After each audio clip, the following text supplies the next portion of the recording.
Join me inside my writing yurt. Come on. Our third question comes all the way from Indonesia. I'm afraid I'm not sure how to pronounce this name, but it looks like Taranindya. In any case, thank you so much for sending your question. And she actually sends us two questions, and I'm going to see if I can answer them more or less at the same time. The first question is this: what writing exercise can we use for practicing grammar with a 9-year-old kid at home? That's the first question. And I think that's a wonderful question, because already the question understands that we combine the study of grammar with writing and with practice.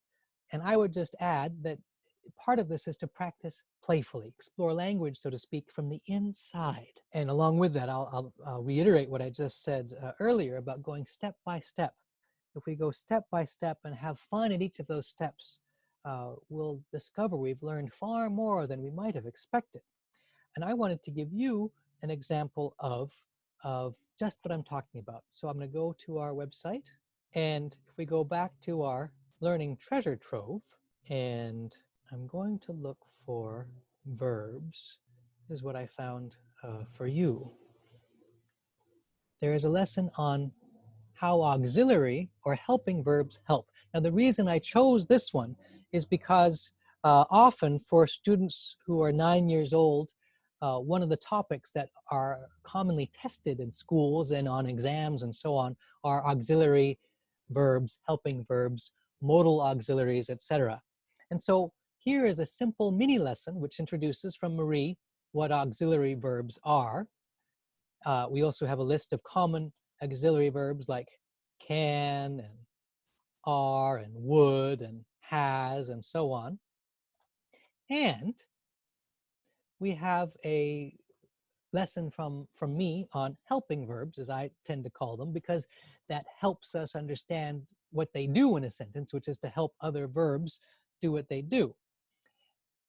Furthermore, this lesson has an exercise or activity embedded within it, which can be an exciting and interesting way for a student to explore how helping verbs or auxiliary verbs can give us different shades of meaning. So I will invite you to take a peek at that resource and see if that offers you some ideas.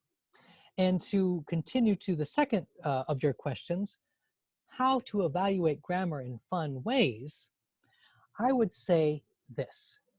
I love that the word fun is in this question, because grammar is often taught in such a way that we see it as a matter of correctness. Are we speaking or writing correctly? And we lose sight of the larger picture, because in the larger picture, the only reason we would like to be grammatically correct is because we want to be clear in our meaning. Grammar is simply a means of clarity in meaning. It's a tool that is always or should always be in service of clarity of meaning. And so one of the ways that I love to explore evaluating grammar in a fun and playful way is to use humorous examples to show what happens when language goes awry, because there it becomes very clear that the grammar is not about being correct. The grammar is about saying what we mean and meaning what we say. So I can't resist. I have to show you one more little example. One last time to our website, back to our learning treasure trove. You'll notice we have an entire category or a topic of comedy and fun. This is where we've started collecting all of our resources that are about fun and funny ways to explore language. And we have a lesson on the power of pronouns, in which, as you've probably been able to guess, we have a lesson from Marie on what pronouns are. We have a lesson from myself on how pronouns can help us as writers. But I also have a clip from Abbott and Costello, a classic comedy routine called Who's on First. And you may wonder, well, why are we looking at a comedy routine in a grammar course? And the reason is this. This is a wonderful way of exploring playfully the real power of pronouns. And I'm going to leave it there and see if I have whetted your appetite and intrigued you to check that out and see how you might incorporate something like that into your study at home. So that is my answer to these two wonderful questions. What writing exercise can we use for practicing grammar with a 9-year-old at home? And how to evaluate grammar in fun ways.